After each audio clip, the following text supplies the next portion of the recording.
दोस्तों, कैसे हैं आप सभी को स्वागत है आप सभी का अपने YouTube channel online class course में। जैसे कि दोस्तों आप सभी को पता है कि डेली करंट अफेयर का वीडियो अपलोड किया जाता है, तो इस चैनल को सब्सक्राइब कर लीजिए और बेल आइकन प्रेस कर लीजिए ताकि टाइम टू टाइम नोटिफिकेशन आपको मिलता रहे। और क्वेश्चन से रिलेटेड जो फैक्ट बताया जाएगा वो बहुत ही इंपॉर्टेंट है और उससे रिलेटेड एग्जाम में क्वेश्चन आएंगे, इसलिए फैक्ट को ध्यान से सुनिएगा और उसको नोट डाउन कर लीजिएगा। ठीक है, आइए देखते हैं क्वेश्चन नंबर फर्स्ट। विश्व के सबसे बड़े संग्रहालय लवर का प्रमुख किसे नियुक्त किया गया है? ए में लिंग वेंग, बी में मार्टिन रोपर, सी में जीन लुइक मार्टिनेज और डी में लॉरेंस डेस कोर्स को। और इसका सही आंसर हो जाएगा कि विश्व के सबसे बड़े संग्रहालय लेवर का प्रमुख लॉरेंस डेस कोर्स को नियुक्त किया गया है। और इनकी नियुक्ति, ये जो सबसे बड़ा संग्रहालय है ये फ्रांस में है, फ्रांस कंट्री में, और ये फ्रांस के पेरिस में है। और बात करें तो इनकी नियुक्ति फ्रांस के राष्ट्रपति इमैनुअल मैक्रोन के द्वारा किया गया है। और फ्रांस की बात करें तो राजधानी कहाँ है? तो पेरिस, जो कि सीन नदी किनारे है। और यहाँ पे मुद्रा कौन सा चलता है? तो यूरो। ठीक है, और फ्रांस को फैशनों का नगरी कहा जाता है। और भारत आने वाले सबसे पहले फ्रांसीसी गवर्नर कौन थे? तो आपको पता है कि सबसे पहले आए थे डुप्ले। ठीक है, और फ्रांसीसी क्रांति का प्रणेता नेता कौन थे? तो नेपोलियन बोनापार्ट। और फ्रांसीसी क्रांति शुरू कब की गई थी? तो 1789 में। ठीक है, ये रहे फ्रांस से रिलेटेड कुछ फैक्ट। आइए देखते हैं क्वेश्चन नंबर 2। किस देश ने अपनी 2 संतान नीति को समाप्त करते हुए जोड़ों को 3 बच्चे पैदा करने की अनुमति दी है? ए में चीन, बी में भारत, सी में जापान और डी में पाकिस्तान। और यह नीति जो कपल को दिया गया है कि 2 बच्चे नहीं अब 3 बच्चे होंगे, ये चीन के द्वारा। ठीक है, और सबसे बड़ा पॉपुलेशन वाला कंट्री भी फर्स्ट पे चीन है, सेकंड पे कौन है? तो भारत, हमारा देश भारत है। ठीक है, और बात करें चीन, तो चीन की राजधानी क्या है? बेजिंग। और यहाँ पे के जो शी जिनपिंग यहाँ के राष्ट्रपति हैं। और यहाँ पे मुद्रा कौन सा चलता है? तो युआन। चीन का मुद्रा का नाम क्या है? युआन। और भारत की राजधानी दिल्ली, यहाँ पे की मुद्रा क्या है? रुपया। जापान की बात करें तो टोक्यो इसकी राजधानी है और यहाँ पे चलता है येन। जापान में कौन सी मुद्रा चलता है? येन। और पाकिस्तान में इस्लामाबाद, और यहाँ की मुद्रा कौन से? रुपया। ठीक है, आइए देखते हैं नेक्स्ट क्वेश्चन। विश्व तंबाकू निषेध दिवस किस तारीख को मनाया जाता है? ए में 30 मई, बी में 21 मई, सी में 29 मई और डी में 28 मई। और इसका सही ऑप्शन आंसर हो जाएगा कि विश्व तंबाकू निषेध दिवस मनाया जाता है हर साल 31 मई को। ठीक है, और ये कौन मना, अब की बार इसका थीम रखा गया है तंबाकू दिवस का कॉमिट टू क्यूट। ठीक है, और अब की बार इसका थीम था विश्व तंबाकू दिवस का।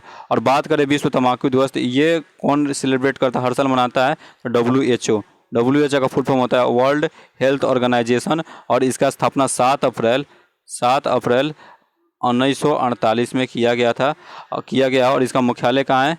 तो इसका मुख्यालय स्विट्जरलैंड के जेनेवा शहर में। ठीक है, जेनेवा शहर में इसका मुख्यालय है। और अभी तक इसमें कुल 194 देश इसके सदस्य हैं। और यहाँ के इसके जो महानिर्देशक है वो कौन है? टेड्रोस एडहानम। और यहाँ इसका जो उप महानिर्देशक है वो हम लोग के लिए सबसे ज़्यादा इम्पोर्टेंट है, क्योंकि ये इंडिया के हैं, सौम्या स्वामीनाथन। ठीक है, ये रहे कुछ WHO से रिलेटेड फैक्ट। बातें करें तो वर्ल्ड हेल्थ ऑर्गेनाइजेशन स्थापना 7 अप्रैल 1948 को, मुख्यालय जेनेवा स्विट्जरलैंड में है। और यहाँ इसका उप महानिदेशक कौन है? सौम्या स्वामीनाथन। और 194 इसके सदस्य हैं। ठीक है, ये रहे कुछ रिलेटेड बातें।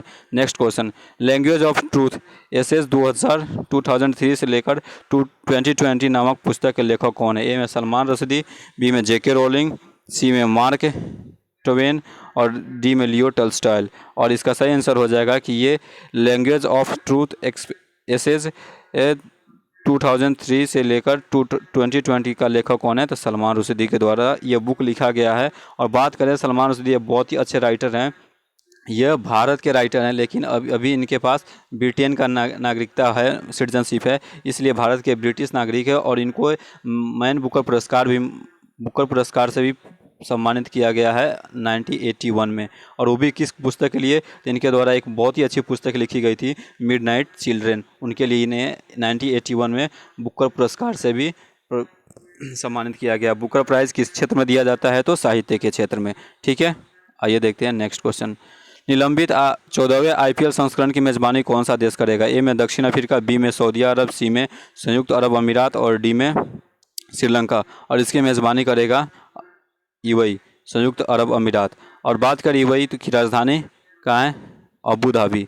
और दोस्तों माफ़ कीजिएगा, कल की वीडियो में मैंने यूएई की राजधानी दुबई बता दिया था गलती से, लेकिन वो दुबई इसका सबसे महंगा और सबसे बड़ा शहर है। और इसकी राजधानी की बात करें तो अबू धाबी में है। और यहाँ के मुद्रा कौन है? तो कल ही बताया था दिहरम। ठीक है, कल के वीडियो मैंने गलती से बता दिया था दुबई। ठीक है। मध्याह्न भोजन योजना के तहत सरकार द्वारा डीबीटी के माध्यम से छात्रों को कितनी राशि की आर्थिक सहायता स्वीकृति की गई है?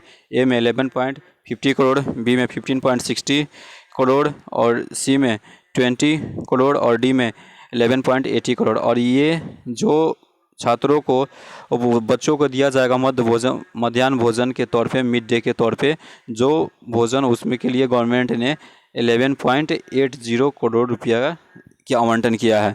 डीबीटी क्या होता है? डीबीटी के थ्रू, यानी इसमें डायरेक्ट बेनिफिट ट्रांसफ़र होगा, यानी बच्चों के डायरेक्ट खाते अकाउंट में ये पैसे भेजे जाएंगे ताकि कोई भी इसमें करप्शन घोटाला ना हो सके। सरकार के बहुत ही अच्छा कदम है कि मिड डे में बच्चों की ये इतने पैसे आवंटित किए गवर्नमेंट ने, 11.80 करोड़ रुपये। ठीक है, आइए देखते हैं नेक्स्ट क्वेश्चन। क्वेश्चन नंबर 7, सांख्यिकी मंत्रालय के अनुसार वित्तीय वर्ष 2020-21 में भारतीय अर्थव्यवस्था में कितने प्रतिशत की कमी आई है? ए में 6.7%, बी में 7.3%, सी में 10% और डी में 8.5%। और आपको पता ही है कि जीडीपी में गिरावट आई है, तो हमारे जो स्टैटिक्स मिनिस्टर हैं उनके द्वारा ये एक आंकड़ा जारी किया गया है, उनके द्वारा 7.3% गिरावट आई है। बात करें हमारे स्टैटिक मिनिस्टर के चीफ कौन है? The chief of statics minister कौन है? तो वह है जीपी सामंता।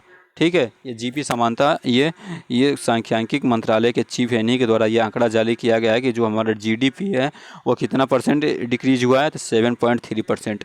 ठीक है, आइए देखते हैं नेक्स्ट क्वेश्चन। सावरकर ए कॉन्स्टेंटेड लिगरेसी 1924 से 1966 पुस्तक के लेखक कौन है?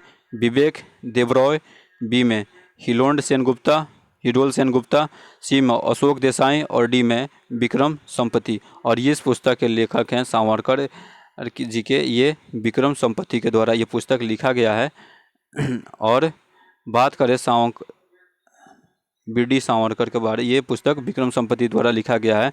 और बी.डी. सावरकर के बारे में कुछ बातें जान लेते हैं, जान लीजिए।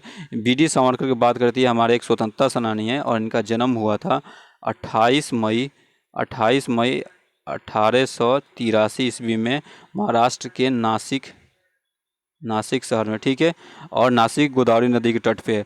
और इन्होंने एक पार्टी ज्वाइन किया था, उस पार्टी का नाम था हिंदू महासभा। इस पार्टी को, ये पार्टी से जुड़े थे कौन? सावरकर। और इन्हीं पार्टी को बाद में चलकर इन्होंने नाम दिया था हिंदुत्व। ठीक है, और इन्होंने 1904 में एक खुद की पार्टी एस्टेब्लिश किया था 1904 में, जिसका नाम था अभिनव भारत। ठीक है, और बात करें तो इनकी मृत्यु हो गया था 1966 में, इनकी डेथ हो गई थी। और ये बहुत ही एक ही हिंदुत्व को बढ़ावा देने वाले हमारे स्वतंत्रता सेनानी थे। ठीक है, आइए देखते हैं नेक्स्ट क्वेश्चन। WHO ने भारत के सबसे पहले पाए गए कोविड-19 वेरिएंट को क्या नाम दिए हैं? ए में जीटा और थीटा, बी में बीटा और गामा, और सी में कप्पा और डेल्टा, और डी में अल्फा और बीटा। और इसका सही आंसर हो जाएगा कि WHO के द्वारा जो भारत में सबसे पहले कोविड-19 वेरिएंट पाए गए थे उनका नाम दिया गया है कप्पा और डेल्टा। ठीक है, WHO के बारे में मैंने बताया था अभी थोड़ी देर पहले कि इसका फुल फॉर्म होता है वर्ल्ड हेल्थ ऑर्गेनाइजेशन। स्थापना की बात करें तो इसका स्थापना हुआ था 7 अप्रैल 1948 में, और इसका मुख्यालय जनेवा में है, जो कि स्विट्जरलैंड। और इसका जो अभी महानिर्देशक है वो ट्रोडर्स है, और इसके उप महानिर्देशक की बात करें तो हमारे देश की सौम्या स्वामीनाथन जी हैं। ठीक है, आइए देखते हैं next question. Stargazing the player in my life पुस्तक के लेखक कौन है? ए में कपिल देव, देवी लिख दिए, और बी में बात करें तो कपिल देव, और बी में मोहम्मद अजरुद्दीन, सी में रवि शास्त्री, और डी में सौरभ गांगुली। और इसका सही आंसर हो जाएगा कि stargazing the player in my life पुस्तक के लेखक कौन है? तो ये रवि शास्त्री इसके लेखक है। ठीक है, जो कि अभी इंडियन क्रिकेट टीम के क्या है? कोच भी हैं। ठीक है, कोच हैं। ठीक है, आइए देखते हैं। पहले इंडियन टीम के ये प्लेयर रह चुके हैं, अभी कोच हैं। ये लास्ट क्वेश्चन है, किस राज्य सरकार ने बच्चों के कल्याण के लिए मुख्य शिशु सेवा योजना की घोषणा की है? ए में नागालैंड, बी में असम, सी में मेघालय और डी में तमिलनाडु। और इस क्वेश्चन का एक्सप्लेनेशन मैं पिछली वीडियो में कर चुका हूं, इसलिए इस क्वेश्चन का आंसर आप लोग कमेंट बॉक्स में कीजिएगा। और ये राज्य के द्वारा और भी योजनाएं जो जारी किया गया था उसको भी मैंने बताया था, इसलिए सारे कमेंट बॉक्स में आप लिखिएगा कि कौन कौन से रिलेटेड इस राज्य के बारे में मैंने बताया था पिछले वीडियो में, वो सारे कमेंट बॉक्स में लिखिएगा। थैंक्स फॉर वाचिंग वीडियो अच्छी लगी हो तो चैनल को लाइक, सब्सक्राइब और शेयर कीजिएगा। और जो भी कमी या जो भी कुछ भी हो कमेंट बॉक्स में ज़रूर लिखिएगा। जय हिंद, जय भारत।